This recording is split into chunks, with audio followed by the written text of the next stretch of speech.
So I hope you're having an easy fast so far. There are many different purposes and audiences for a sermon. And sometimes I'm propelled by the parsha. It might be a verse or an interaction that's taking place, a law or a custom. And other times my sermons are about an issue in the world which is bothering me. Maybe there's a headline in which a moral voice can give clarity or perspective. But tonight is actually not a sermon for you. I'm speaking about Israel. It's a common topic for me. This being my 20th high holidays at Bethel, you have heard me celebrate and struggle with Israel over the years. Through Skolnick Institute classes or affinity groups, we have studied early Zionist thinkers together. We have studied current events. I have traveled to Israel with many of you and delivered hugs and packages to Bethel families that now live in Israel. But the problem I have is that my kids don't listen to my sermons, and they don't attend my classes. And actually, I think I saw my daughter walk out before the sermon began. So I don't know if we have a speaker in the coat closet, but that's an innovation, Jill, that we have to include if we want to reach our youth. I know as parents, you were shocked to know that my kids pay as much attention to me as your kids pay attention to you. So actually, this is not a sermon at all, and you are not the audience. That this is directed to my kids, Ben, Mayan, and Shosh. They are my audience for this talk, and I wrote them a letter. So, dear Ben, Mayan, and Shosh, I'm writing this letter to you as the summer has wound down.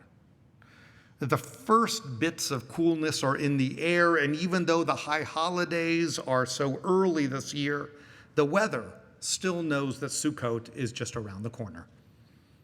This is not a card about how proud I am of you or how much I love you. Yes, you will still get those notes and emails and texts. I'm writing this letter because you are embarking on junior and freshman years in college and beginning 8th grade.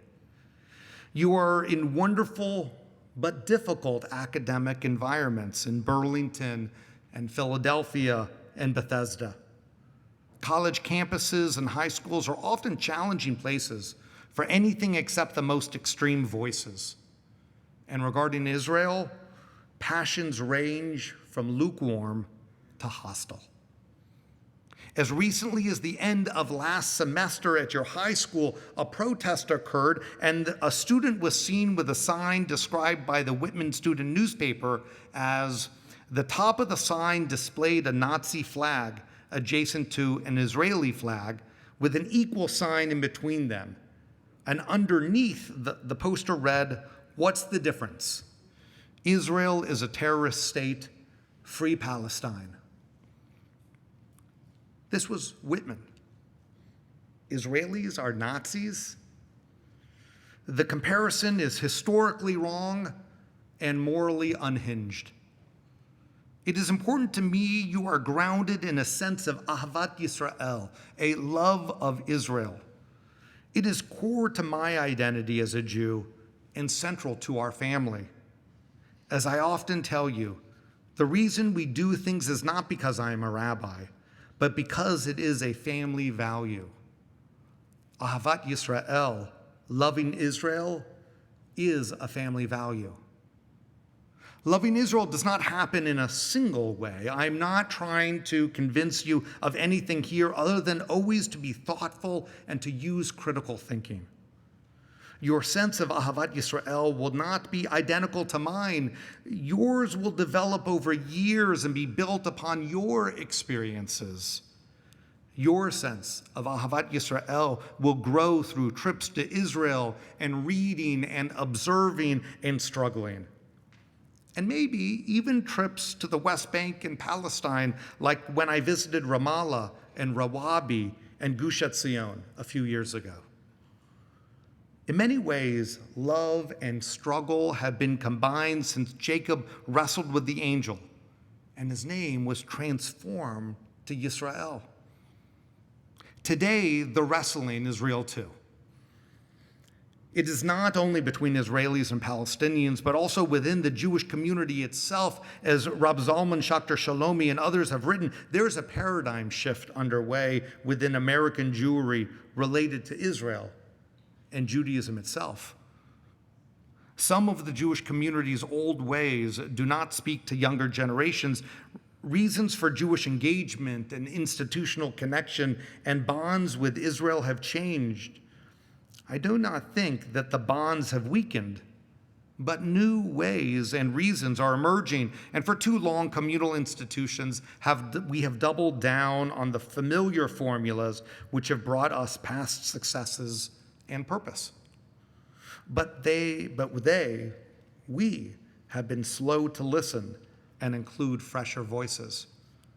The result has been a tension within American Jewry about how and why to love Israel as well as other aspects of Jewish life, but appreciating that Ahavat Yisrael may look different for you and me assures me that we have the same starting point. Love is a relationship, sometimes comforting and caring and sometimes tumultuous, but always fundamentally committed to one another. Ahavat Yisrael is believing that the Jewish people are worthy of and have achieved a modern state in our traditional homeland. Ahavat Yisrael affirms the democratic nature of the country in which minorities are protected and all faiths can worship. Ahavat Yisrael embodies the best of the creative spirit of the Jewish people. But Ahavat Yisrael does not include diminishing, oppressing, or displacing others. Remember when I went to Israel for 57 hours this summer on the solidarity trip with the other rabbis sponsored by the Federation? I attended a lecture with Daniel Hartman, and he spoke eloquently about this topic. Paraphrasing him, Hartman said, "A lover of Israel must maintain a deep moral conscience. We must be character witnesses. We cannot stop dreaming and visioning about who we can be. We fulfill our moral responsibility and spiritual responsibilities when we see the other across the divide. Part of any ideal political status must be that all parties are safe and thriving," Hartman said. There are many avenues for how we get through there. Honestly, not everyone wants to achieve this, he said. But understanding the sensitivities and ideals of the end game is essential. The end game is not which passport or legal structure prevails, he says. Those are processes and functions. Our ideals for safe, secure, and stable borders and civil societies for Jews and Arabs must be our light and our guide. Hartman concluded, expressing love of Israel cannot close conversations, but must open up expressions of love and concern, doubts, and dreams. Loving Israel is complicated, and it is nuanced, and it is foundational to me. But let me explain further. First, actualizing a dream is hard. Do you remember when we visited the Herzl Museum in Jerusalem a few years ago? Herzl's famous line in his book, Altneuland, The Old New Land, is, "If you will it, it is no dream." Herzl's vision was that this old land would be renewed, and doing the work to build the land meant it would not stagnate as just a dream. Jews have dreamed of Jerusalem and the land of Israel for millennia. Since the Jewish diaspora was created over 2,000 years ago, we have always dreamed of returning to the land, and the dream has shaped our biblical texts and liturgy and poetry and theology. The dream of flourishing in Zion, the biblical land, is known as Zionism. Zionism is not a colonial invention. It far predates Herzl. But fulfilling an ancient dream is not easy. Turning a dream into practice is fraught with difficulty. Internally, Zionism has many streams. Achad Ha'am's cultural Zionism, Zev Jabotinsky's extreme nationalism, socialists like Moses Hess, religious Zionists like Rav Kook, and additionally there are Ashkenazi and Mizrahi Zionists. Zionism is not one thing. It has been an exciting journey for me to find my voice reflected within these diverse avenues of thought. A.B. Yehoshua, one of Israel's great writers and poets, wrote an op-ed in 2013 in Haaretz about the term Zionism.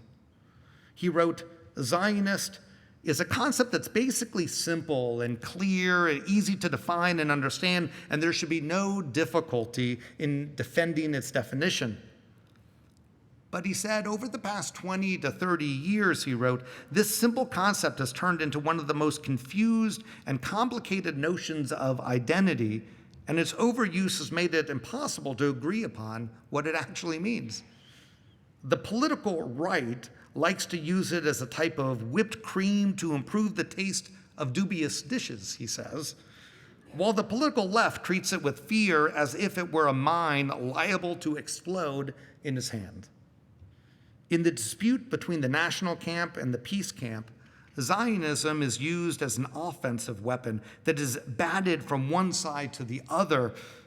Yehoshua continues, abroad, critics of Israel use Zionism as a kind of poisonous potion to exacerbate every accusation against the state. Many critics believe that the solution to Israel's future lies in the de-Zionization of its identity. Amongst Israel's sworn enemies, Zionist is a demonic epithet, a term of denunciation that replaces the word Israeli or Jew. And this leads me to my second point, protest versus delegitimization.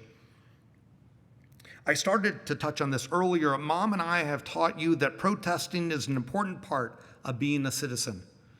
You have already attended many national marches on the Mall. You come from a storied history of protesters, Grandma and Grandpa and Nona, Aunts Hadar and Jamie. Hey, Aunt Jamie was protesting greenhouse gases emitted from cows before anyone in the family really knew that that was even a thing. Protesting is a privilege that we have as Americans. But we do not call for the dismantling of the United States simply because we disagree with policies. Protesting Israeli policies is also a privilege, but concluding that Israel should be dissolved is dangerous. Changed, improved, set on a different course, there are lots of possibilities, but delegitimized and its sovereignty undermined, though, is far beyond protest. But I do not want this to be a lecture or a sermon. I do want to address the most complicated topics you have raised with me over time. Palestine. Loving Israel is not difficult absent the Arab-Israeli conflict. Without the political and moral quagmires, Ahavat Yisrael is easy. But we cannot avoid a frank conversation. You have raised with me the accusations by others of Israel as a colonial power. So let's unpack that for a moment. I went to the Al Jazeera website, and this is their definition of Zionism: a colonial movement supporting the establishment by any means necessary of a national state for Jews in historic Palestine. A very different starting point. Zionism is not a colonial movement. While it is a pervasive accusation on campuses, it is actually without merit. Think about it. Colonizers established colonies or outposts for a motherland. The British Empire established colonies to extend British power to India, the French to North Africa, Portugal to South America, the Netherlands to Asia, and others extended their trade and power through colonies. Colonies were a tool to grow empires. But Jews were not part of any of those empires. Zionists were not sent to extend a king's reach. It was the inverse. Jews were tolerated in those places. Some decades were better, others were worse, But Jews were searching for their own homeland. We were not representatives of any foreign power. While most were culturally European, as a whole, Jews were not fully accepted by those countries. The charge of colonization is based on the accusation that Jews were agents of European countries. But history shows that Jews were rejected by Western and Eastern European countries, and the crescendo of this outsider status was the Holocaust. European countries actively or passively contributed to the Holocaust. Zionists were not European agents. Jews were fleeing Europe. The charge of Zionists as colonizers is inaccurate to history, even if it's an easy narrative. And Jews of Middle East and North African origins were not colonizers either. They too were thrown out of their countries of origin. So Ben, Mayan, and Shosh, the Israeli and Palestinian conflict is real, and it is painful to me, and it should be painful to all those that embrace Ahavat Yisrael. This conflict did not begin with the founding of Israel in 1948, or the Six-Day War in 1967, or any of the other wars or bus bombings or checkpoints or home demolitions. The conflict, as people call it, tears at Israel's moral fabric. Occupation must end because it's a great harm that's being done to generations of Israelis and Palestinians and Jews throughout the world. My Zionist dream is that there will be a state for Jews and one for Palestinians. I hope there will be the right of return for Jews and Palestinians to their respective countries, even though it will not be to their previous neighborhoods. I want a process of restorative justice. Further, this is not a conflict of only two parties. It will require Israel and the Arab neighbors and other countries to support Palestinians, and the Palestinians themselves must want to build industry and strengthen civil society and safeguard free speech and conduct elections and maintain transparency. And it is a shame that too often within the Jewish community, simply voicing the most basic recognition of Palestinian aspirations are shouted down. It is also unfortunate that it appears there are not real political partners within Israel or Palestine to sit down and carve a path forward. Ben, Mayan, and Shosh, anyone who tells you there is a clear and obvious answer to this problem wins a few Pinocchios. If only Israel unilaterally withdrew, if only Palestinians held elections. There's an old adage, which actually first appeared in the Washington Post in 1911, paraphrasing, the first rule for getting out of a hole is to stop digging. It appears nobody in power has stopped digging in the Middle East, but I will continue to hope and work and advocate alongside those looking for a new path. That is our responsibility as those who embody Ahavat Yisrael. And my final point of this letter is we need each other. As a Zionist, a progressive, and a lover of Israel, I continue to choose optimism over despair, and I hope you will too. Israel is a central part of my identity and core to my sense of Judaism. That is why I am hurt when Israel does wrong, and I am hurt when I see expanding settlements because it's provocative.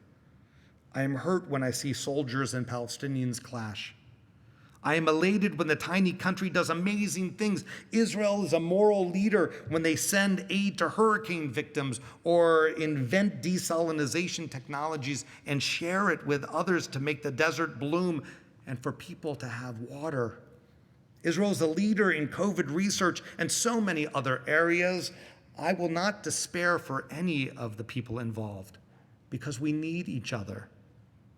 Daniel Hartman wrote, "To be a Jew is to be troubled, to view one's life and one's society through an aspirational lens, always striving to be more. I'm troubled because this project is an ongoing process that requires constant revision. I'm troubled by the enduring gap between the ideals and reality. Hartman continues, today I am troubled because something very wrong is going on in our country, because our commitment to human rights and equality, to treating all people as created in the image of God, is inconsistently applied in Judea, Samaria, and Gaza. I'm troubled because Israel, however committed to peace, is no longer resolute in pursuing it. He says, I'm troubled because our power has afforded us the ability to maintain the current political status quo while desensitizing us to the moral abuses it conceals and legitimizes. I'm troubled because we can and must do better, but many of us are no longer trying. Hartman continues, I'm troubled because even though I'd like Israel to simply pack up and leave most of Judea and Samaria and bring the occupation to an immediate end, I believe that in doing so, Israel will cease to exist. I do not want to deny another people their right to freedom and self-determination, yet I do not know how that can be achieved without undermining my right to freedom and self-determination. While I am troubled by my people's behavior, I don't believe that our failure to pursue peace is the sole or even principal cause for the continued occupation, Hartman says. The Palestinian leadership has yet to accept my right to exist. Danya Hartman describes categories of people. For me, I fall into his category of the troubled committed. The untroubled committed are those who thoughtlessly wave the flag no matter what happens. The troubled uncommitted are those who have walked away because there are too many problems. The untroubled uncommitted are indifferent to any aspect of Israel anymore. But the troubled committed are my brethren. In Hartman's chart, I'm troubled and I'm committed. That is the space I believe you might be in too, Ben, Mayan, and Shosh.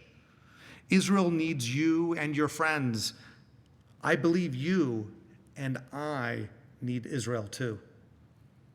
This turned into a long letter, and I hope this opens our conversations wider about Israel and any other topic that you want to explore. Don't be swept up by the false dichotomy of feeling that you must choose between progressive ideals and loving Israel. It is just not true. So let's keep talking, and I know you will find your own voice in all of this. I look forward to seeing your expression of Ahavat Yisrael, your love of Israel. Love, Dad. P.S. Shana Tova. P.P.S. I may share this with a few people. Hope it's okay.